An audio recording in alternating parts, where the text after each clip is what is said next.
Kali quaj Estrela. Ai kishte një ballë të bardhë, putra të forta dhe një pamje të ëmbël. Dhe plaku ishte zë. Të gjithë atje në brendësi e njinin kështu, vetëm zë. Nuk kisha luks, nuk kisha familje afër, por e kisha atë Kal. Dhe të dy, shiko. Dukej sikur po flisnin pa thënë asgjë. Zë si mjaftonte vetëm t'i vinte dorën në qafë kafshës dhe do të kuptonte gjithçka. Shtëpia ishte larg, pikërisht në mes të pyllit. Një copë tokë e rrethuar nga heshtja. Zës i pëlqente kështu. Ai gjithmonë thoshte se zhurma e qytetit i bënte zemrën të rrite gabim. U zgjova herët, bëra kafe me sheqer kafe dhe shkova direkt në vath për të parë Estrelën. Ndonjëherë as nuk thoja asgjë, thjesht qëndroja aty, duke i kaluar dorën nëpër krifën, duke parë kohën të kalonte. Kali ndjeu gjithçka. Kur zëkollitej më fort ose i vinte dorën në shpinë, Estrela i afrohej dhe i mbështeste kokën. Kur plaku uli lodhur në stolin prej druri, Kali qëndroi përpara tij, i qetë, sikur të priste një urdhër që nuk erdhi kurrë. Dhe edhe pa folur, kishte dashuri në çdo gjest. Kohët e fundit, Zë kishte qenë më i përkulur. I dhembnin këmbët, i digjnin sytë dhe trupi nuk i reagonte më si më parë. Por ai nuk u ankua.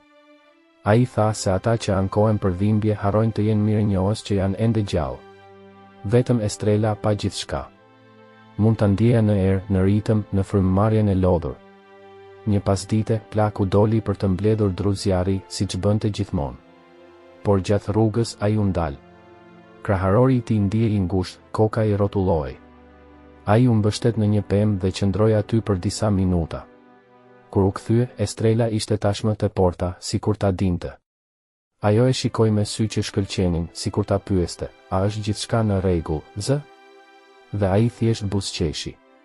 I detyruar, por ai buzëqeshi. Natën, të dy do të qëndronin në verandë. Plaku u ul në karrigen prej kashte, Kali ushtri aty pranë. E vetmja gjë që dëgjoje ishte tingulli i kriketave dhe ndonjëherë, nga larg, një ulërim e shkurtër. Zë rudhi vetullat. Edhe Kali dëgjoi, lëvizi veshët, ngriti kokën. Por pastaj ai do të shtrihej përsëri, i shtypur pas plakut. Atje, në atë tokë të rrahur, midis heshtjes së pyllit dhe shkëlqimit të dobët të llambës, misia e tyre ishte bërë nga rutina dhe heshtja. Nuk kisha nevojë për asgjë tjetër. Atë natë, Zës ju desh pak kohë të ngrihej nga karrigia. Kur ja doli, ai u lëkund dhe u drejtua nga frika për në dhomën e gjumit. Estrela qëndronte aty jashtë, duke parë derën teksa mbyllej. Ai nuk hingëlliti, nuk lëvizi. Thjesht qëndroi. Sikur e dinte që diçka kishte ndryshuar. Dhe vërtet kështu ndodhi. Të nesërmen në mëngjes, plaku nuk u shfaq në vath. Ylli eci nëpër rrath, shkoi te gardi dhe i përplasi thundrat në tokë. Ai priti. Dhe asgjë. Kur Zë më në fund iku, ai erdhi ngadalë me një fytyrë të zbetë dhe sy të fundosur. Ai e kaloi dorën mbi kokën e Kalit, por këtë herë nuk vonoi. Ai mbështeti ballin mbi ballin e kafshës dhe qëndroi aty. Pa thënë asgjë. Thjesht qëndroi. Sapo kishte filluar. Atë mëngjes, qielli ishte i çuditshëm. Madje doli edhe dielli, por drita nuk ishte e ngrohtë. Gjithçka dukej pak e zbehur, sikur edhe koha të kishte bërë të vetën. Zë ecte ngadalë, me dorën pas shpine dhe kapelen pak të shtrembër në kokë.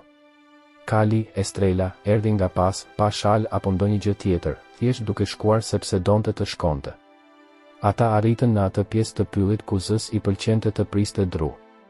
Por diçka ishte ndryshe atje. Dyshemeja kishte shenja. Gjurmë këmbësh të thella, të gërvishtura dhe të çrregullta.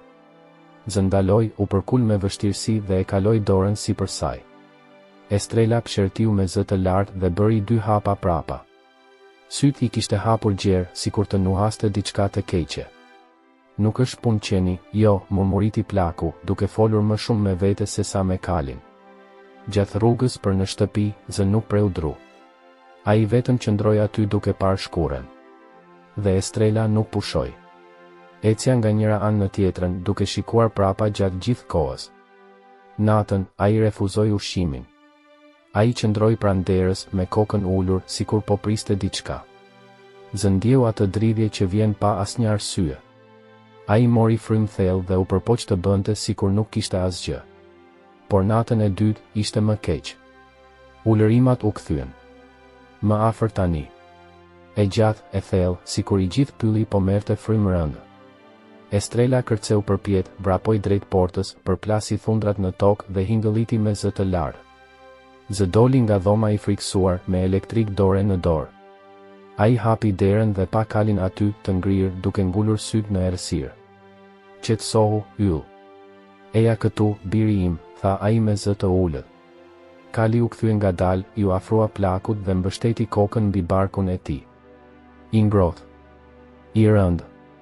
Sikur do të thoshte, rri pranë meje.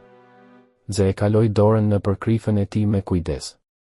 Zemra po rrite shpejt, jo vetëm nga frika, por edhe nga paralajmërimi. Diçka po vinte. Ai e dinte. Dhe Kali e dinte më parë. Ditën tjetër, Zë nuk donte të dilte nga shtëpia. Ai qëndroi në balkon duke parë horizontin. Portën, e cila ishte gjithmonë e hapur, ai e mbylli me tela. Estrela nuk lëvizi nga vendi. Ai as ujë nuk donte. Ai qëndroi afër, i vëmendshëm, duke marrë frym thellë, me kokën ulur, veshët lartë. Në kthesën e fundit të ditës, kur qielli filloi të ndryshonte ngjyrë, plaku pa lëvizje në pyll. Shpejt. I ulët. Pastaj një tjetër. Dhe një tjetër. Ai nuk donte të komentonte. Ai vetëm ngushtoi sytë dhe qëndroi i heshtur. Por edhe Kali e pa. Dhe ai eci me nxitim drejt plakut. Ajo e vuri hundën në dorën e tij. Gjoj u drodh. Ishte sikur kafsha po kërkonte diçka. Sikur të thoshte, bëhu gati. Atë natë, plaku fjeti me derën paksa hapur. Feneri i ndezur. Dhe Estrela e lirshme në oborrin e shtëpisë. Por ai as nuk flinte siç duhet. Kali ecte para dhe mbrapa, i vëmendshëm, duke hingëlluar lehtë her pas here. Rreth agimit, Zë dëgjoi zhurmën. Degët që thyen. Një tërheqje e thatë. Dhe pastaj heshtje. Ai u ngrit ngadalë, i vuri këmbët në dy sheme, por qëndroi ulur. Estrela ishte e palvizshme, duke qëndruar në mes të oborrit, duke parë shkurret. Plaku gëlltiti me vështirësi. I ftohti nuk ishte moti. Ishte nga brenda. Dhe nata sapo kishte filluar. Ora e kuzhinës ishte pothuajse 3 e mëngjesit kur erdhi zhurma. Së pari, një krismë e thatë. Pastaj rënkimi. I ulët, i tërhequr, sikur të ishte i uritur dhe i zemëruar në të njëjtën kohë. Plaku Zë i hapi sytë ngadalë. Ndjeva në gjoks se ajo natë ishte ndryshe. Heshtja e pyllit ishte bërë një barë. Jashtë, Estrela nuk po ecte më. Ai qëndronte në mes të oborrit me qafën e shtrirë, veshët që dridheshin dhe sytë e ngulur në errësirë. Një sekond më vonë, ai hingëlliti me zë të lartë, sikur më parë. Ishte më shumë një britm se sa një thirrje. Zë u ngrit me vështirësi, duke kërkuar me vështirësi në errësirë drejt derës. Ai as nuk veshi këpucë. U hap ngadalë. Dhe ai pa 3 ujqër. Njëri në të majt, duke nuhatur tokën. Një tjetër më prapa, duke ecur në një rreth. I treti, pikërisht përpara portës, me sytë që i shkëlqenin dhe gojën gjysmë të hapur. Dhe aty në mes. Ylli. Pron. Vetëm frymëmarrja e tij lëvizte. Trupi është i fortë. Zë u përpoq të bërtiste, por zëri i tij dështoi. Çdo gjë në trup dukej e ngrirë. Frika erdhi përpara mendimit. Ai mund të thoshte vetëm, yll. Jo. Por Kali tashmë kishte ikur. Me një kërcim të papritur, ai u përparua drejt ujkut të parë, i cili u friksua dhe u tërhoq. E dyta u përpoq të kafshonte, por Estrela e ktheu trupin dhe dha një shelm të fortë që i hoi në shkure. Zë shikonte gjithçka në balkon, i paf të lëvizte. Ujku i tretë erdhi nga pas, shpejt. Ishte në atë moment që Zë u përpoq të zbriste nga balkoni, u pengua në shkallë dhe ra. Shpatulla e tij goditi tokën, fytyra e tij kruante dheun. Dhe ndjeu dhimbjen që i përshkonte trupin si zjarr. Estrela dëgjoi zhurmën dhe hingëlliti edhe më fort. Ujqërit hezituan. Njëri prej tyre u largua. Një tjetër qëndroi i palvizshëm, duke rënkuar ngadalë. Por Kali u hodh përsëri përpara. Këtë herë, me gjoksin hapur, putrat e forta, sikur të ishte një gjigant. Zë u përpoq të ngrihej, por krahu i tij nuk po i përgjigjej. Ishte aq e dhimbshme, sa bota po rrotullohej. Megjithatë, ai e tërhoqi trupin e tij zvarr drejt murit dhe u mbështet në të, duke marrë frym me vështirësi. Fytyra e tij ishte e ndotur nga pluhuri, gjoksi i frynte rënd. Dhe sytë të ngjitur pas kalit. Estrela hingëlliti përsëri dhe vrapoi drejt portës. Ujqërit të frikësuar u zhdukën në pyll. Ata u zhdukën sikur të mos kishin ardhur kurrë. E vetmja gjë që kishte mbetur ishte zhurma e lëkundjes së gjetheve dhe trupi i kalit, tani në këmbë i palvizur përballë plakut. Ngadalë, ai ju afrua. Ai e vendosi hundën në ballin e plakut, i cili ishte ende ulur në dy sheme. Zë i mbylli sytë. Një lot i rrjedhi poshtë. Më shpëtove, miku im, murmuriti ai. Kali u shtri pranë tij. Si një qen që mbështet trupin e tij të ngrohtë mbi trupin e dobët të plakut. Ata qëndruan ashtu për një kohë. Heshtje dhe pshertim. Vetëm kaq. Atë natë, askush nuk fjeti. Dhe askush nuk foli. Vetëm koha kaloi. Kur lindi dielli, Zë ishte ende aty, me fytyrën e ënjtur dhe krahun që i dhemte. Por i gjallë. Dhe Star nuk u largua nga ana e tij as për një sekondë. Që nga ajo natë, Zë nuk ishte më i njëjti. Rënia, tronditja, frika. Gjithçka i ishte ngjitur në trup. Më dhemb krahu edhe kur ngrija një filxhan. Këmbët më dridheshin ndërsa zbrita shkallët e verandës. Por ai u përpoq ta fshite. Bëni sikur keni forcë. Por Estrela pa gjithçka. Kali tani po flinte pranë derës. Unë nuk shkova më në vath. Nuk kulloste larg. Ai do të qëndronte aty, mënjan, me sytë gjithmonë vigjilent. Sikur ta dinte se çdo hap i gabuar që ndërmerrte plaku mund të ishte i fundit për të. Zë u përpoq ta ruante rutinën. Ai zgjoi herët, bënte një kafe të dobët, ulej në një karrige prej kashte dhe shikonte horizontin. Por peizazhi nuk dukej më i njëjtë. Kishte diçka në ajër. Një trishtim që nuk vinte nga jashtë. Erdhi nga brenda. Estrela e mbështeste kokën mbi shpatullën e tij pothuajse çdo ditë. Ndonjëherë ata qëndronin ashtu për minuta të tëra. Zëja ledhatoi qafën e trash kafshës dhe tha butësisht, ti je më shumë një birë se çdo birë që mund të kem. Kali nuk lëvizi. Sapo mora frym thellë. Ndonjëherë ai derte një lot të madh, sikur të kuptonte çdo fjalë.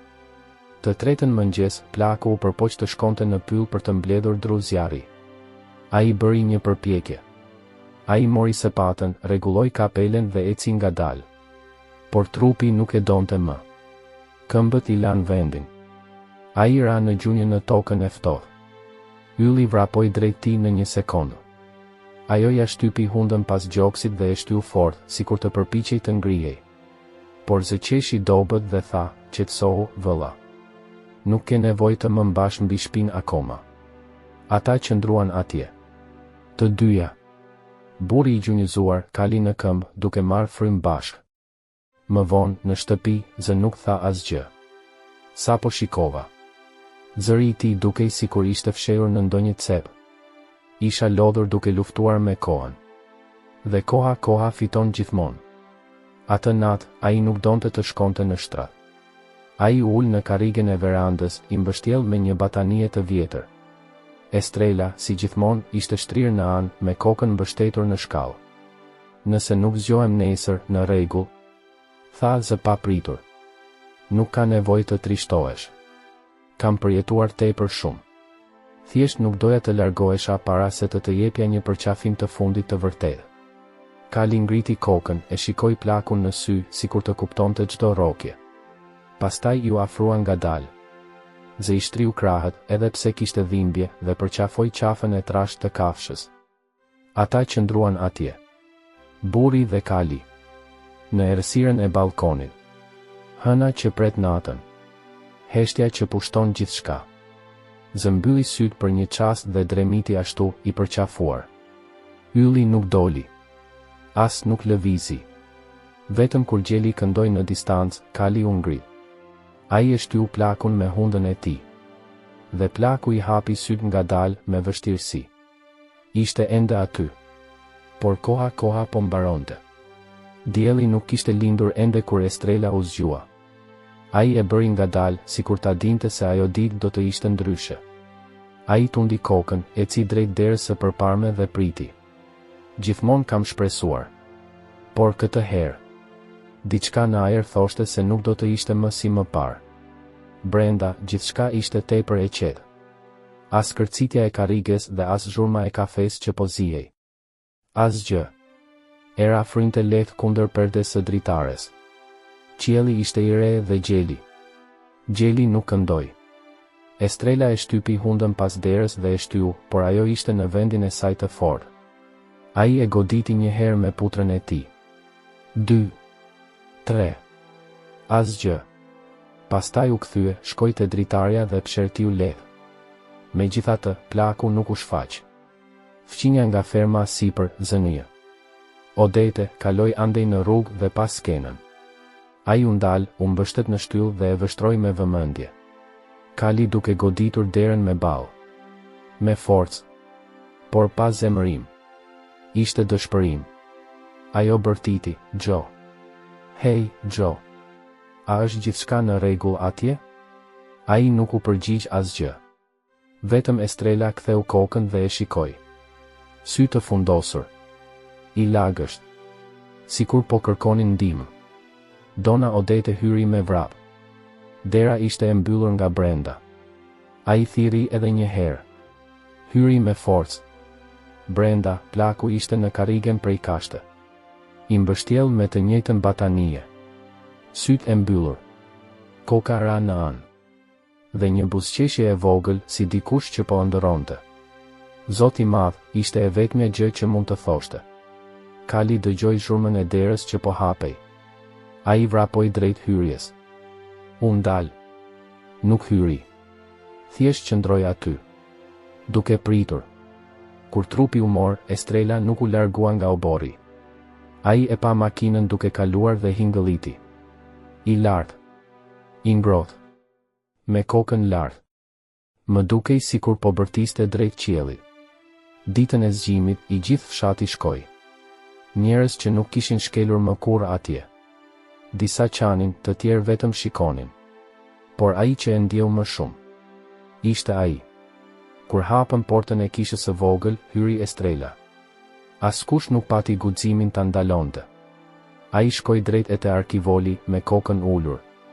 Ai e mbështeti hundën në majën e errët prej druri. Pastaj u shtri në dy sheme. Pa nxitim. Dhe qëndroi. Nuk lëvizi. Vetëm sy të lagur. Putrat u shtrin.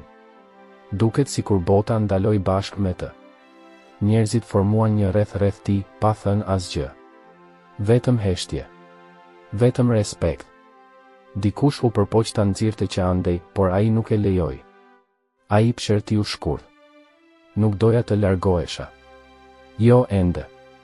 Në kohën e varrimit, Estrela e ndoqi. Ngadalë. Pa udhëzuar. Ai qëndroi pranë varrit dhe shikoi derisa grushti i fundit i dheut mbuloi arkivolin.